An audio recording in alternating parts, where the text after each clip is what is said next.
So I left my day job when I was 24, and I have a lot of conversations with people who want to reach financial freedom in their 20s or in the next 7 to 10 years, kind of like I've done. And so in this video, I wanted to kind of give a roadmap of some proven steps that have worked for me and also worked for a bunch of other people, along with like kind of some case studies and proof that reaching financial freedom in roughly 7 years is not only possible, but it's actually pretty attainable for a lot of people, obviously, depending on where you start and how extreme you're willing to go. I want to preface that it's not easy, but it is relatively simple. And this is where I started, and I think you really need to start it, is just believing that it is possible. When I first read my first financial book, which was Rich Dad Poor Dad, I started getting into the FIRE movement and learning about all of these people who had retired in 10 to 20 years, which is generally like the FIRE movement. I was like, okay, this whole strategy is actually possible. There are people who don't work till they're 65 to have no money at a job that they hate and give the best parts of every week of their life to make somebody else's dreams come true. There are people who change it up, who live very differently than everybody, which is something I'm a big fan of, and who are actually able to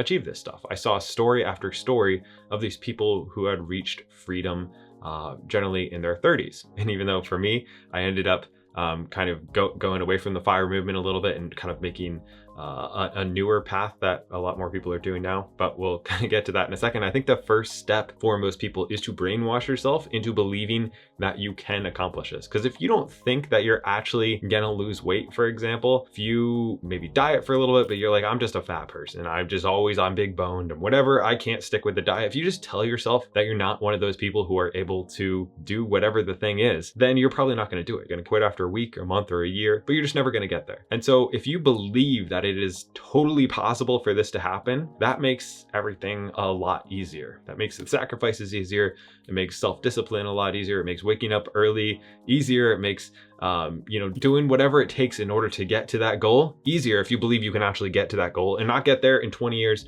but get there in like 3 years or 5 years or 10 years. If you think you're that close, everything else in this entire video is way easier. And how I did that personally, I think I was doing like a book a week and like a podcast a day, pretty much strictly of learning about money and all these other stories of people who had done it before me. And that way, after doing this, that was the drive to and from work. It was while I was at work, it was at night, it was everything focused around learning about this stuff, until suddenly like having good finances and reaching financial independence early was the thing that was normal to me. It was literally insane to me that you would go and spend 40 to 60 hours per week at a job that has very little upside and is, making somebody else rich. That seems kind of crazy because I brainwashed myself pretty much into believing that this was possible and doable for almost everybody. So that is going to be the first step. But it's also important to ask yourself, why are you going to do this?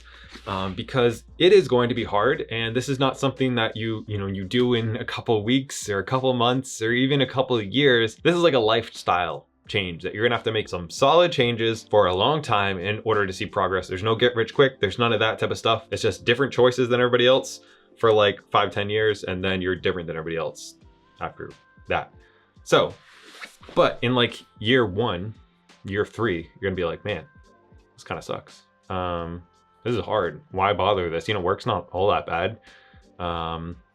It's safe. They give me insurance. It's not terrible. I don't hate my boss. Like, this one's better than the last one. You're gonna get there at some point. And so if you don't have a strong why of like, yes, that might be true, but I want to spend every afternoon with my kids. I never want to miss a soccer game. I don't want to have to stress about work. I want to enjoy what I do every single day. And I don't really like what I do that much right now. I want to be able to travel. We generally take 1 month a year and travel, and then travel almost every month besides that. And that's like something that you just can't do when you have a day job. So that why for everybody is going to be different. I'll give you a couple of mine just for example. So hopefully that can help you out, but you really have to come up with these yourself. And that's going to be the thing that gets you through all the hard parts, which are going to happen. But for me, it was, having time with my kids. I didn't have kids at that point, but I was like, when I do have kids, I want to be around and I want to have freedom to hang out with them as much as I want. And actually the other one was kind of a reverse point, which is like, I don't like what I'm doing for work right now, cleaning office buildings. So I was never making a lot of money during this whole thing, but like, I don't like this, and I cannot keep doing this for the next 40 years. I just can't. So that's not an option. Stay in that job, not option. Another job like this, not option. And so desire towards one thing and running away from something else was what really gave me that drive to get through all the hard parts, because it was like, not buying coffee, not going out to dinner, not traveling, not doing whatever. That's so easy when it means that yes, I can spend time with my kids, and no, I don't have to do something I hate 8 hours a day. It's no brainer. So you really need to have clarity there. So just take some time and find out, what is it that you want to do, like lifestyle wise, and what is it that you don't want to do lifestyle wise? And those are going to be some of your whys. Along with believing that it's possible, you're also going to have a reason why you're doing this. The next thing is what I think is kind of the most exciting, and this will give you a little bit of fire, is to find your freedom number. Now, if you think of like the FIRE movement, which is extreme for a lot of people, most people work 40 years to have no money at the end. Average American's very not fun. It's great for some people, not my cup of tea. Next up, we have the FIRE movement. So the FIRE movement says that if you can save up 25 times your annual expenses, then you can live off the interest of that money forever. So if you need $40,000 a year to survive, it's like $1 million or 1.2 million or something like that. And then that money will make you $40,000 a year, and you can withdraw that every year and you'll never run out of money. That's what the FIRE movement says. Now, I didn't make any money. I was like median income. So it was like, okay for being early 20s, but never a lot of money, never six figures, nothing like that during this entire process. It was before YouTube ever took off, any of that. And so I was like, okay, well, I know that even if I save like 100% of my income, I'm gonna be like 20 years before I save up $1 million. So that's just not gonna happen. If my goal is to not do something that I hate and then also have a bunch of freedom now, spending 20 years is just as insane as spending 40 years to be able to enjoy your life. So after that kind of FIRE movement out the window, that's just not going to work for me. So while it's twice as good as working 40 years, it's twice as bad as what I'm about to share. So that's why you got to find your freedom number. So freedom number is shifting the whole idea of finances a little bit. So both regular retirement, which is kind of like the slow lane, if you think of the Millionaire Fast Lane, if you haven't read that book, it's really good. Or if you think of the FIRE movement, they all have this destination that once you get here, then you enjoy your life, then you have freedom, then you retire, then you go, walk on the beach and live in the sunset, whatever. Even though there's statistics about people who reach, retirement, much more likely to die. You don't want to retire. It's a horrible idea. Anyways, side note, I've actually reached semi-retirement, and I learned this the hard way. I took some time off, ended up just playing video games, got super depressed, and I started doing things that I like, and that's why I make YouTube videos. So if retirement is no longer the goal, that actually makes reaching freedom an insane amount easier. Insane amount. And let me explain why. So the goal now is not to have no work. That's never going to be a goal of yours. You might think it's a goal. You might say, yeah, I would live on that beach. I would drink pina coladas all the time. I've known tons of people, the people who are driven enough in order to get there at an early age, get super depressed once they get there. I know somebody who literally sold his company for over $100 million. Within a couple months, he's looking for something else to do. He never needs money again for the rest of his life, but he needs to feel like he's creating something and building something. So no matter what you think that is, it's just, if you're a driven person, it's not going to make you happy. So if that is the case, and we're no longer looking for the $1.2 million, the ultimate amount of freedom to never work a day again, then we get to move the goalpost from 20 years down to like 5 years or 3 years. Pretty fun. And the way we do this is by saying, I'm gonna earn a little bit of money going forward. I'm gonna start some type of business, and I'll break down the kind of steps to get there. So first off, find out your freedom number. So your freedom number, which I actually made a calculator for, you can check it out down below. It's totally free, it's pretty sweet. So your freedom number is just calculating what is your monthly active income that you have coming in. So you go to your day job, you have that. What is your monthly passive income or semi-passive? This is the stuff that you can work just a few hours a week to keep it running, or it's like actually passive, which is very few things. So I'm gonna say it's the things that don't take a lot of work to keep the income coming in. And then you have your expenses. So let's say you spend $5,000 a month. That is a clear, tangible goal that now, if you can find something that you enjoy doing or multiple different streams of income that make $5,000 a month, instead of needing 1.2 million to leave your job, you can now build over the next couple of years things that will give you freedom with that freedom number. Now, most of us might be like, okay, that's great, but I have no way of making $5,000 a month, and I don't have any skills besides the ones that I use at my main job, and that's just not even possible. It's like, just, okay, thanks, but it doesn't help. Well, this is why, one, you need to lower your expenses as much as possible. And then two, you need to start something scalable. So starting off with lowering the expenses, this freedom number should really only calculate your housing, transportation, food, maybe insurance, like the very basics you need to be alive. You don't need Starbucks to be alive. You don't need stuff on Amazon to be alive. You don't need travel to be alive. Like, what are the actual basic essentials? And if you can start cutting a lot of those, which might take some time to do, then if you go from, $8,000 a month down to $4,000 a month, the amount of time that it'll take to start building up income streams to reach, 4,000 versus 8,000 is like years difference of your life. So that's why like this freedom number and getting as low as possible, super important. And before we get to the making money side, and all of these kind of happen at the exact same time. So it's not like step 1, step 2, step 3, step 4. It's like these all take years to actually start seeing the results on.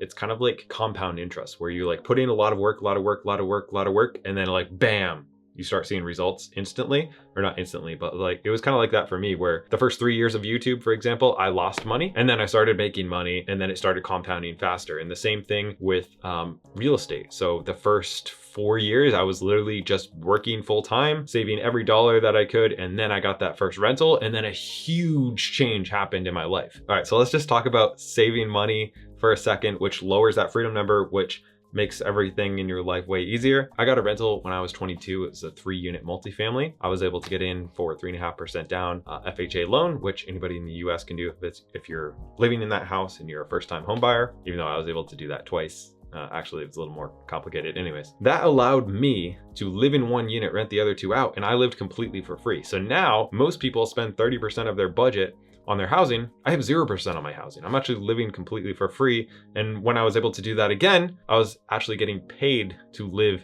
in my house. Maybe it wasn't the best. Maybe there was bullet holes in my garbage can, kind of scared to walk outside by myself, whatever. But the cool thing about that is I knew that I was not there for long. I knew that I was in those kind of sketchy houses where I was renovating. I was trying to make it nice for the tenants to live in. I was making it nice for myself to live in, working every night and every weekend, fixing the place up. But I knew that that was only for like 3 years before I would be able to take the income from those and actually get myself my dream home, which is kind of like what we're at now. So it's important to remember that the sacrifices you're gonna make, especially at the beginning here, they're not for long. They're for like 3 to 5 years, and then you can take your foot off the gas a little bit and enjoy your life more and travel more and do all this stuff more. But if you're willing to kind of stack up all of the sacrifices and front load them, then you're able to have enough money and freedom that you can make real progress in your life, as opposed to the people who are never willing to sacrifice, live in the crappy apartment, renovate it, take big risks, and do kind of the things we're going to talk about. Those people end up staying at a more comfortable level, but they stay there forever for 40 years, as opposed to extreme discomfort and then extreme freedom is kind of the thing. And you don't need to go as extreme as I did, but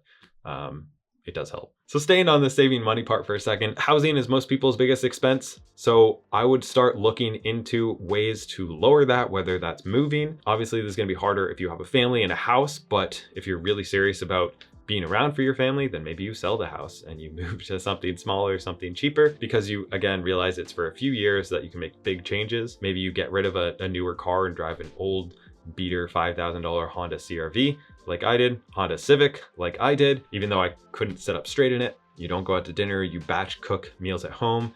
It's actually one of the reasons I don't eat chicken anymore, is because for like 3 years, we ate chicken breasts, which is like the cheapest form of protein you could get, every single day. That was all we ate. We would never buy red meat, never buy fish.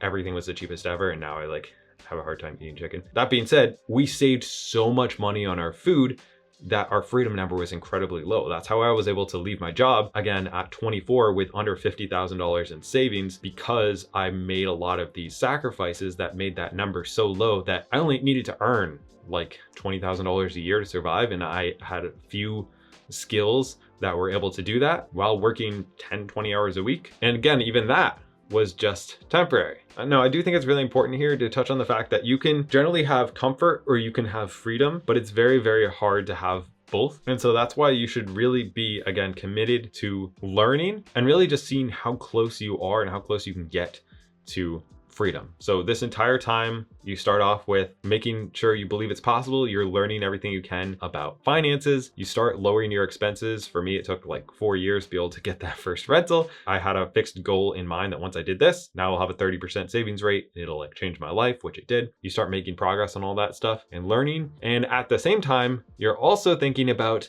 a side hustle. Now, this is not your average side hustle. You're probably not going to make money at the beginning, which is probably not what you want to hear. But there are two different types of side hustles. You're going to have one, we look at like Uber Eats, where you go out, you deliver some food or whatever they do on Uber Eats, and you get paid 20 bucks. You get paid money instantly. You go, you render a service and you get paid money. Now, the problem with any type of side hustle, second job, anything like that, is that you will only be able to get more money when you go and trade your time for money. And you will never be able to make more money than that $20. It's not like if you do that for a year or 2 years, well, now you get $100 every time that you do that because you're so good at driving. It's just never gonna work. So that should be kind of taken off the table as an option unless you need to do that, for the next 6 months. You can save up money to, get a rental, to pay off your car, to do whatever, to lower that freedom number, but that should never be the goal. And also shouldn't be the goal when it comes to starting a business or a side hustle or anything like that. It should never be something that has a cap on it or requires you to constantly trade time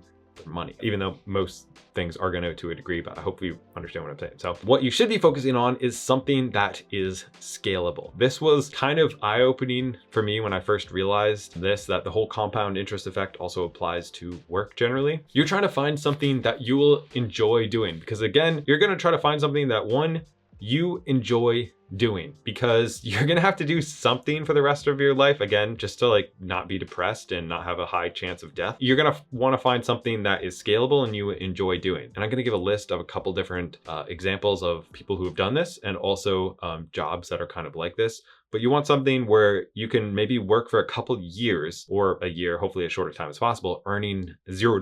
So you're learning a skill online, probably for free, maybe paying for a course or something like that, but you're learning valuable skills that you're not getting paid for. And then eventually you start getting paid for those skills, but there's literally no upside to how much you can get paid for those skills. Now, to give a couple of real world examples, I have a friend who started a YouTube channel. She didn't make any money for a couple of years, but was really just having fun making YouTube videos and, working on it and doing a lot of this other stuff at the same time. Wasn't really making any money, but then she kind of started to take it seriously, treat it like a business. And when she learned more monetization strategies, because she studied this skill for years, she started actually making money. And actually last month, she made $2,500 in sponsorships and $1,300 in commission from making $0 last year. So it was a ton of work up front, and then suddenly her income started to explode. So that's $3,800 total. And now with some additional skills that she is learning, she's actually close to $5,000 to $6,000 for this month. And I'm really trying to help her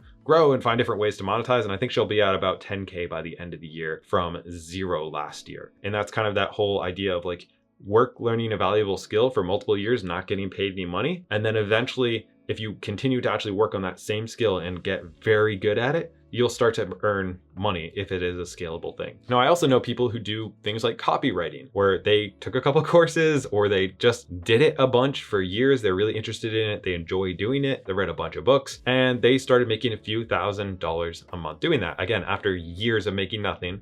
And with something like copywriting, you can earn $3,000 to $5,000 per person that you write emails for. And you might think that's kind of crazy, but if you can, write emails or sales pages or whatever, or social media posts for people who can just double or triple the amount of money that they pay you, then it doesn't make any sense for them not to pay you that. So if you have a couple people paying you, $3,000 a month, now you have freedom working, 20 hours a week, doing something that you enjoy doing because you work 20 hours a week for 2 years, doing something you enjoy doing for free. So first of all, you're asking yourself, what do you enjoy doing? What would you want to do for the next 3, 5, 10, 20 years that you would feel like makes an impact? It makes you fulfilled and happy. It's, kind of challenging. There's room to grow. And then also it is scalable. So that means you get paid by kind of your skill level, by your output. Let's not go somewhere and get money. It's create a thing. And if you get really valuable at that thing, then you can get more and more and more money for doing the exact same amount of work. And then also another one that I personally would put in because of my goals, which was, freedom and travel and being home and all that type of stuff, is something that you can do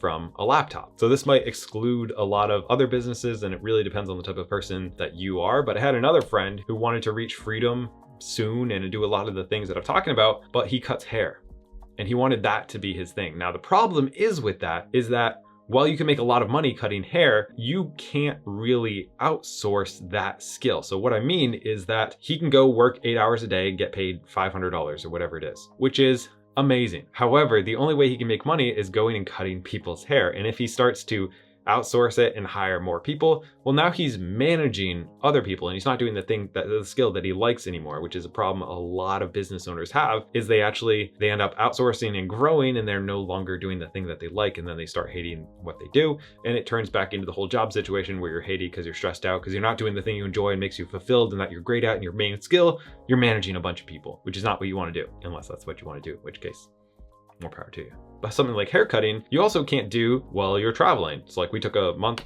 a little bit ago and traveled Europe, and I was able to work, a couple hours a day, doing something, feeling like I was productive, making some videos, reading, learning, studying, all that type of stuff. And I was having a great time. Got to have time for work where I could have quiet and be alone and do all that. And then also had time where we can go travel and do whatever. And I could still make money and we come back with more money than we left with.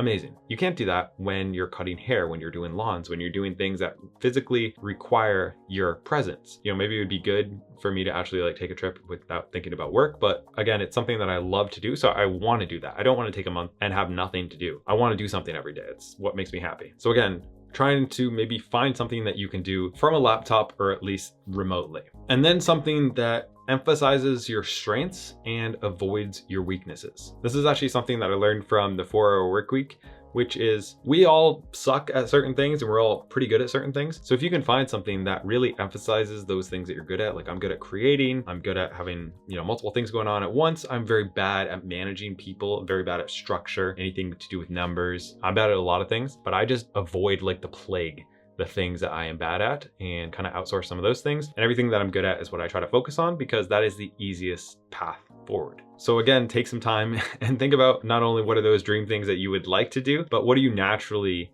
good at? Like if you're naturally good at working with people and a leader, then maybe something that is like a solopreneur is not going to be great for you because eventually you're going to get really lonely and bored or whatever, something like that. So just something to think about. And now before we get to a list of some ideas of what you could do, I also think it's important to talk about what you shouldn't do. So for those 3 years, I got rid of my TV. We didn't watch TV. I got rid of my video games. I stopped listening to music. I didn't watch any TV shows. I didn't really spend any time on my phone besides like listening to Audible podcasts. I worked all day. I would wake up, I would do YouTube in the morning, and then I would go to my day job in the afternoon, evening, and then nights and weekends, or just whenever I could, I would also work on, renovating the apartment that I was in. And so pretty much I sacrificed almost everything for 3 years. And honestly, it was a bit of a grind, but I kind of miss it because I was so excited and I knew I was so close to freedom. If I could just keep, kind of making those sacrifices and really keep grinding. I think there was like a year where me and my wife maybe went out to dinner like once or twice that we actually paid for and somebody else didn't pay for. It was pretty extreme when it came to pretty much everything. Like I said, don't eat chicken anymore. But for me, there was no real middle ground. It was hard to find balance. It was much easier for me to find extreme. I'm chasing this with everything I possibly have for the next 3 to 5 years. And that's what allowed me to go that way. It was hard for me to like take my foot off the gas and like, oh, I'll just do it in a slow, controlled way. And maybe it'll take 10 years instead of 5 years, but I'll still get there. And if you can do that, that's awesome. But for me, it was much easier to just sell out kind of for this. And even when it comes to earning, money like this, I tried probably like 10 plus jobs before I found, YouTube, the thing that I actually enjoyed doing because I didn't know what I enjoyed doing. So I just did stuff. I tried a blog. I hate writing. I didn't know that till I started writing. Tried a podcast. That didn't work. I tried being a personal trainer, but then you had to like talk to people and be at a physical location. That didn't work. I got my real estate license. I was a real estate agent for 7 years, maybe 8 years. You have to talk to people to be a real estate agent, and I hate that. So I was not a good one. I was like, no, you want a rental. And they're like, no, we want a single family. I'm like, but you can have freedom so much sooner. I was like holding myself back from saying that, but it wasn't for me. I tried so many different things before I found the thing that works. But a lot of people like, they look for that perfect thing and they never take action on anything else. And I would just wholly recommend trying something for 3 to 6 months. If you hate it, that's fine, but at least you tried and now you know that's not it. I'm trying something else.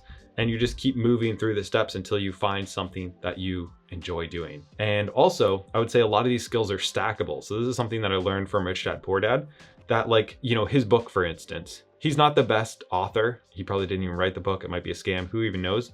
But something that really struck me in that is it doesn't say best author, it's best selling author. So if you can find skills that are valuable, they translate. Like the skill of sales that he learned somewhere else, he can translate into the book. He can translate into board games. He can translate into podcasts, into YouTube videos, into like whatever he does. He has the skill of sales that he learned at Xerox or whatever it was, selling printers. So like there are certain skills that once you learn them, they apply to almost everything. Right now, this year is the year of sales and marketing and funnels for me. I've never learned about any of this stuff before. Like last year, I didn't know what a funnel was. If you don't know what it is, it's totally fine. But for me, I take like a year to 2 years and I learn a new skills. And that's how I not only keep growing as a person and having fun, but I also don't realize how these skills are gonna correlate. Like I did acting for a while, and that actually helped me be able to host a show for Rocket Mortgage when like a random opportunity came up. I had the skills now to do that because I had the skills from my own YouTube channel and from acting that went together and they went to that. And now because I have those skills, I'm actually good at teaching other people how to do that. So I help some different people with their YouTube channels and stuff. And that's because that's the skills that I've learned and they've become more and more valuable as I've gotten better and better at them because other people just haven't been doing it for, 7 years or whatever I've been doing it for. So there are skills that are very translatable into multiple different things where even if you fail at copywriting, for instance, it might really help you out when you find your blog or your Instagram or your whatever, because you understood some basic fundamentals that helped with a lot of other things. So also working to learn and not working to earn right off the bat, super valuable. So highly recommend that. All right, so let's go over some ideas of what you could do. Obviously there's like a billion things you can do. Just again, make sure it's scalable. Script writing is something that I know multiple people who their full-time thing is to do script writing. So you understand one very small niche. You can write for blogs, you can do a bunch of different types of writing, but if you're good at it, just keep learning a ton of things about it. And almost every big creator that I know hires script writers. And a lot of those people make 6 figures plus. Another idea would be, again, copywriting, because I know people personally who make 6 figures plus doing this that learned it like within the last 2 years. They just hyper obsessed learning that. And now they make a lot of money. Helping creators. So there's things like channel managers that make 6 figures plus just because they understand social media managers. Now, of course, there's things like building your own personal brand, which is probably going to take a couple of years to start making money. I know people who are some of the bigger creators, which are obviously outliers, that make $20,000 a day. They make more than NFL players. Most people aren't going to do that. 99% of people aren't going to do that, but still you can make, we're not trying to do that. We're trying to make $5,000 to $10,000 per month or whatever your freedom number is. So you don't need to do that. I know I'm sticking YouTube related, but I only like to talk about things that I know. Editors. I know somebody who edited for 2 years and then got offered $100,000 to edit for a big creator and he turned it down. And now he makes, I think he made 30-something thousand last month from making $0 about a year and a half ago. So that being said, he worked for like a year to 2 years before that and now has been able to scale. So that's the personal brand and the editor as one person in the same example. And I met him when he had 2,000 subscribers and he just kept grinding. If you want like a full list of different, I'm not going to call them side hustles, more of like future careers that have a lot of scale, but also you can work whatever hours you choose to work and find that balance for you. I'll leave a link down below so this doesn't just turn into a side hustle video. So take action on that. And I will also say most people watching this video, you might hate your job, you might not want to do something, you might want to change. Most of you are not going to take action. You're not going to do anything. I can't stress enough how normal of a person I am that I was able to do this, and everybody else that I've met that kind of followed this kind of same path that kind of did it as well. They mostly just took action where other people talk about it or think about it, watch YouTube videos, or get stuck in the loop of just learning and never implementing it. I dropped out of high school. I can't read super well. I have, different problems. I'm not good at talking to people. I'm super introverted. I don't have a lot of tangible skills. That being said, I've kind of filled the cracks is what I like to call it. I should rename that, but like every waking hour, I'm pretty much trying to learn something. And so I went from extremely uneducated to I know a lot of things because I've read hundreds of books now and podcasts and everything else, but I didn't have a predisposition to this. I was homeschooled and then dropped out of that. So like very, very bad, not very smart. I cannot read very well, especially out loud. So everything I learn is audible. Again, leaning into things that go with my strengths instead of working on my weaknesses. And yet so many people look at those weaknesses and they will use that as an excuse to never take that first step. Like, I don't have any skills. I don't know what to do. Well, do something, learn something from that you can carry to something else. Be okay if it fails and try something else, because the first 2 to 3 years, you're probably not going to make money, but you'll be learning skills, learning what you like. And eventually, if you try 10 things, probably one of them will stick. If you try 0 things or 1 thing, you'll probably not find it and you won't, this will be a waste of time for you. So I guess that's where I'll leave it and my daughter's screaming downstairs, so I'm gonna go see what's going on.